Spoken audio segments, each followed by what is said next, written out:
Good morning, English hackers! Braden Chase here e seja bem-vindo para mais um episódio de Inglês no Carro. Eu estou aqui com algo bem interessante, eu acho, para falar contigo, mas diferente do normal, então por favor presta atenção. Então, o que é hoje, né? O que é o assunto de hoje? Eu queria falar um pouco sobre família e motivação, mas de uma maneira, como eu falei, um pouco diferente. Uma história, né, da minha família. Meu pai trabalhava, antes de eu nascer, né, ele trabalhava de construção. Então, passou uma boa parte da vida dele sendo pedreiro, né, criando casa, montando piso, prédios, um monte de coisa assim, né, de construção, de pintura, etc. Então, ele tinha muita experiência nisto, né. Mais ou menos quando eu nasci, ele decidiu voltar para a faculdade, trocou de profissão, virou professor, né, de escola de ensino médio e passou o resto da vida dele assim.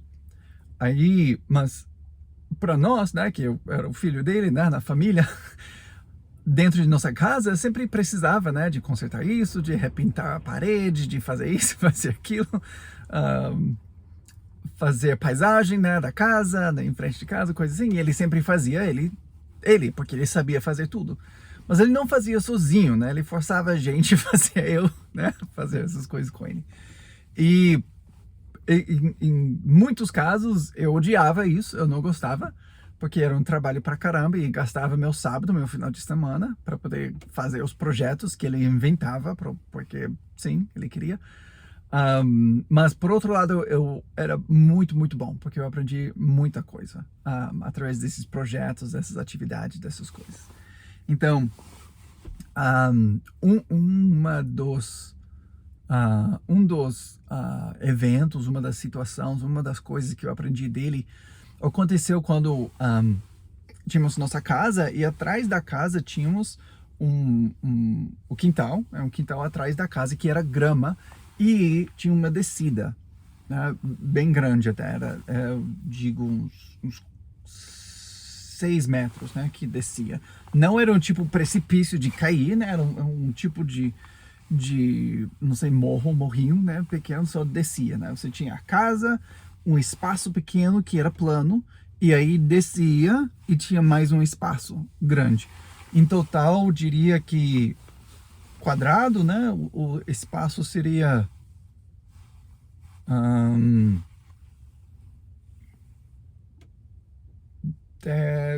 15 a 20 metros de largura, mais ou menos 15, 20 metros de comprimento. Então era mais ou menos um quadrado, assim, e tipo, mais retângulo, mas enfim. Mas tinha esses dois lados, né? A parte de cima onde a casa estava, essa descida, e aí plano de novo.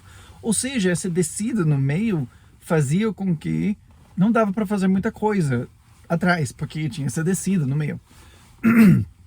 Então, meu pai inventou de colocar um pedaço nessa parte de cima, perto da casa, ele queria colocar um pedaço de cimento, né? O que chamamos de patio.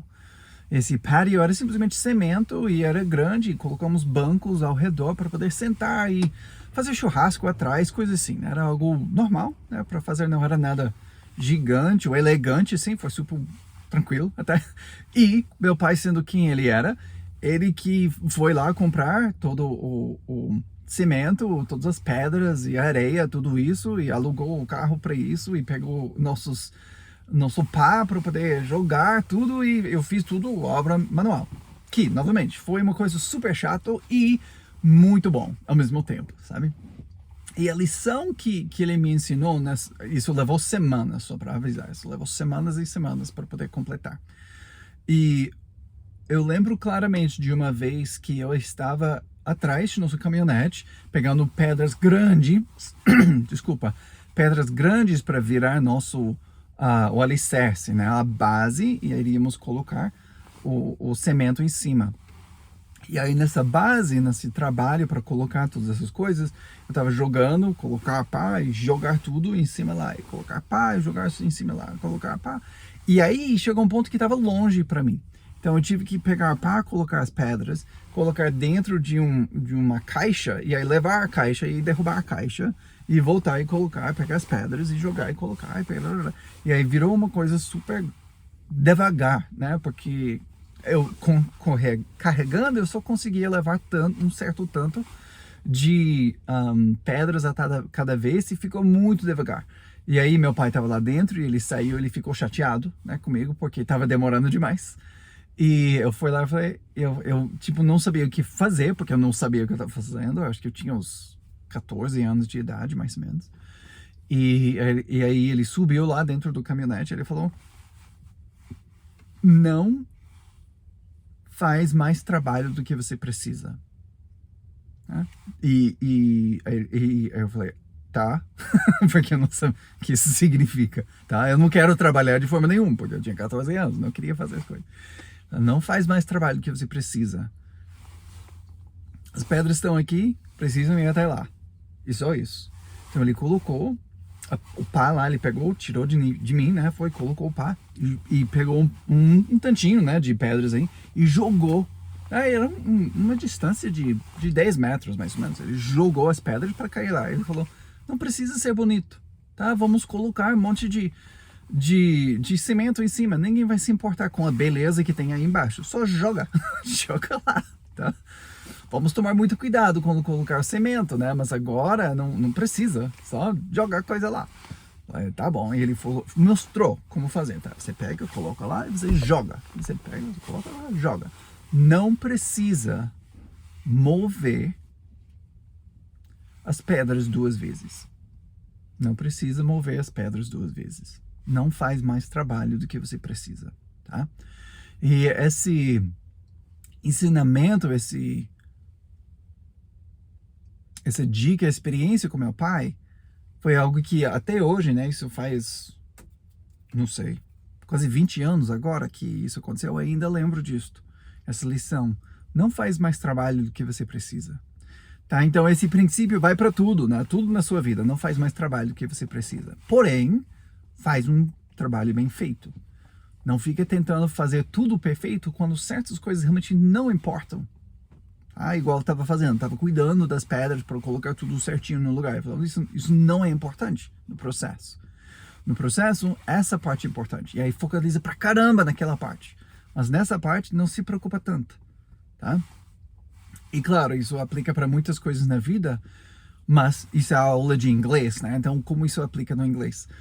Muitas vezes, ao estudar inglês, meus alunos estão focalizando demais em coisas que realmente não são tão importantes.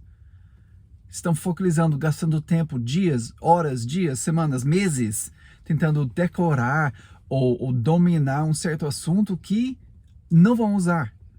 Tá? Um exemplo perfeito disso são as conjugações mais avançadas, né, do inglês, os tempos verbais que são mais complexos. Isso seria tempos tipo, que no inglês chamamos de present perfect continuous ou present perfect progressive, o contínuo do presente nem sei como traduzir isso, present perfect do pretérito, não sei como traduzir isso no português. Eu estudei no inglês, não sei como falar isso no português. Isso é difícil para brasileiro por 2 razões. Porque a estrutura não existe no português. Tecnicamente você consegue fazer as conjugações, porém o sentido no inglês e o sentido no português não são os mesmos. Ou seja, é um assunto, é uma conjugação que não simplesmente você precisa decorar como fazer a conjugação, você também precisa aprender uma nova maneira de pensar sobre essa conjugação, porque é completamente diferente do jeito que se usa no português. Entendeu? Ou seja, você tem 2 coisas para aprender, conjugação, e a conjugação varia, né, de verbo em verbo e estrutura em estrutura. Então, é uma coisa super complicada. Por que isso não é tão importante, né, para a maioria das pessoas, dos brasileiros aprendendo inglês? Porque essa conjugação se usa talvez 3 vezes por semana, tá? 3 vezes, não, nem por semana, por mês.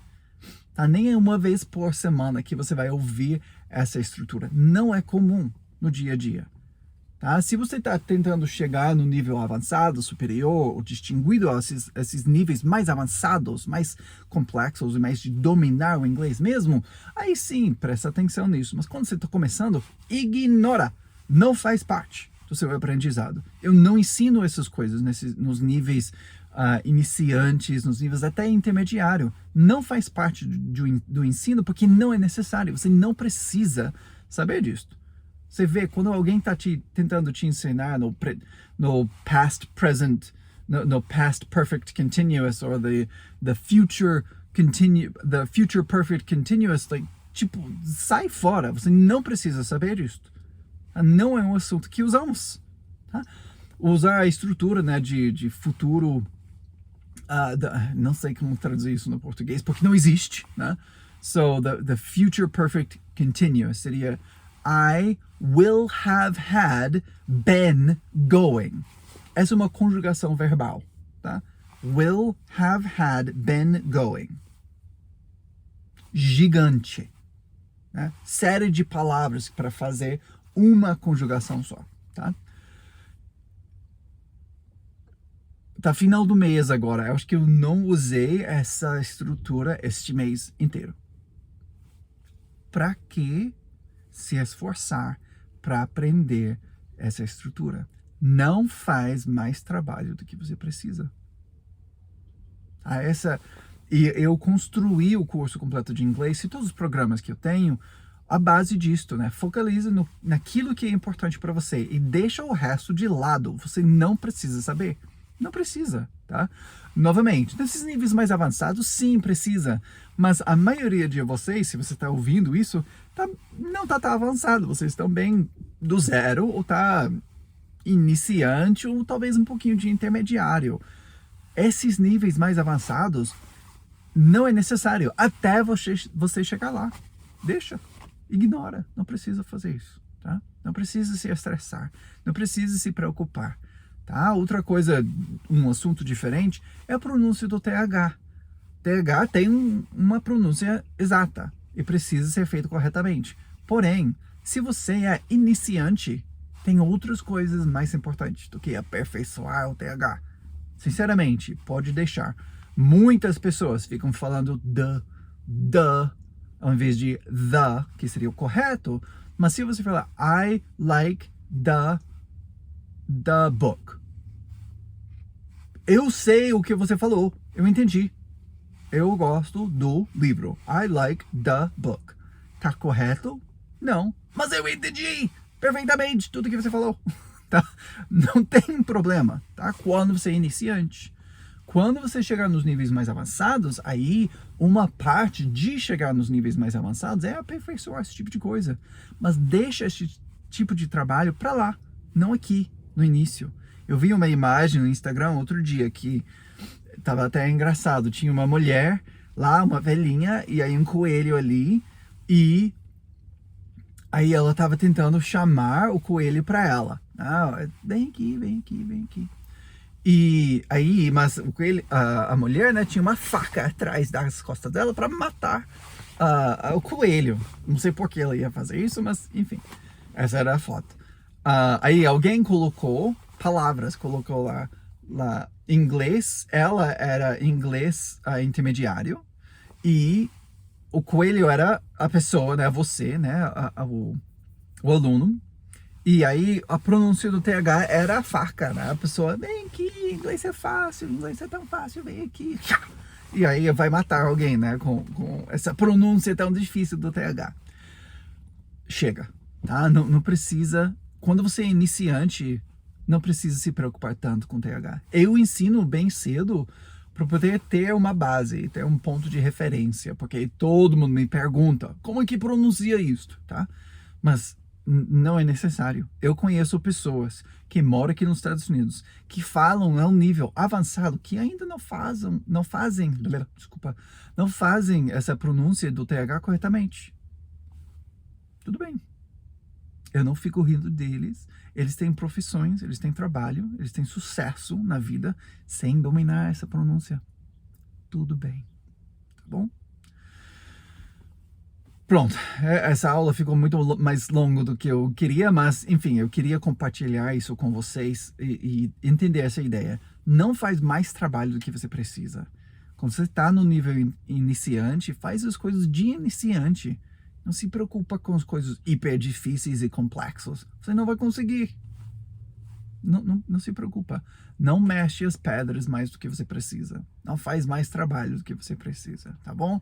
Então, se você gostou dessa lição, por favor, me dá um like, um comentário aqui embaixo. Se você tiver perguntas, se você gostou dessa ideia, eu quero conversar com vocês, né? Ajudar e apoiar, porque isso é muito importante.